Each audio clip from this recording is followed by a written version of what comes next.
双儿，相国大人打算收你为义女，你可愿意？双儿不敢高攀。哪儿的话呀？从我一见到就觉得你跟老夫投缘呢，还不快拜见义父大人！双儿拜见义父大人。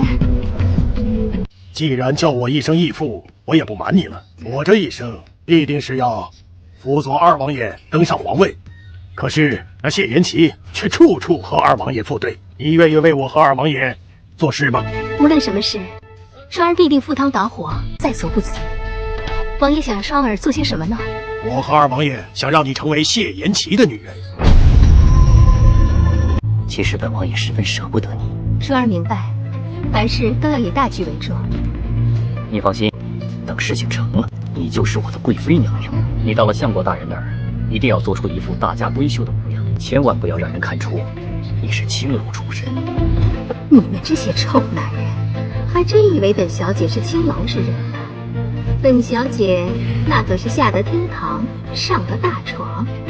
其实你们这些古代的蛮人所能理解的，早晚有一日要让你们为轻视我而付出代价。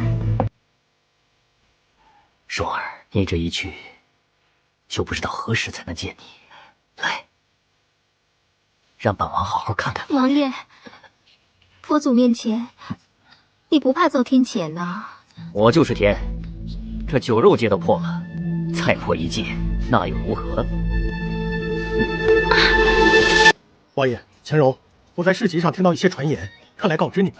是何传言？大家都在说二王爷宅心仁厚，皇上身体不好时，天天在身边伺候着。倒是说你，我怎样？说王爷您没有小心，皇上生病了，非但不照顾，反而还天天在王府里作乐。哎呀，都怪我！你明明不让我在家里办那个 party 的，都怪我太任性了。怎么办？都怪我。只是些坊间传言，不必介怀。哎，这到底是怎么流传出去的？我们只不过是几个人办了一个小 party，又没花多少钱，他们为什么要这么说你啊？你是在为本王担心吗？哪有啊，我只是怕害了你。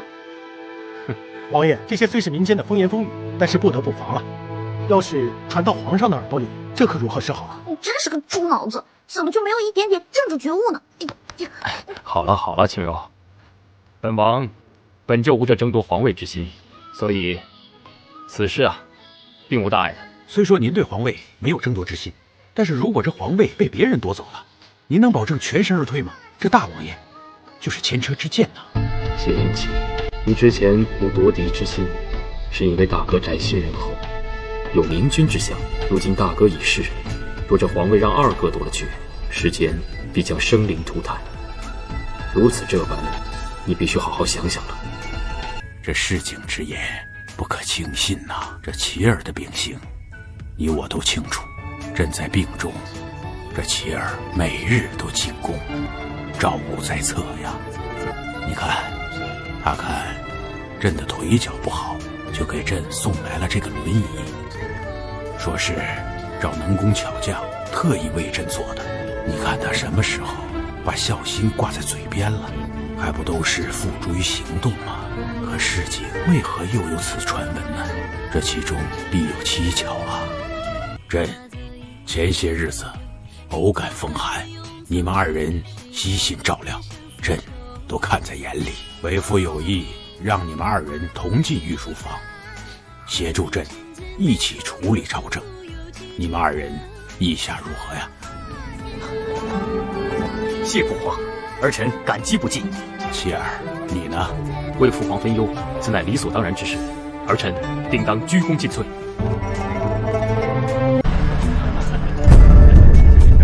诸位，这位就是我新收的义女双儿。双儿见过各位大人。原来此人就是谢延琪，长得倒是不错。哼，管你是谁，都逃不出我的手掌心。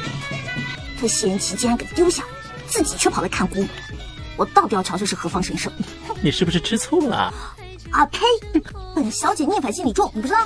你看得清到底什么人吗？那么远谁看得清啊？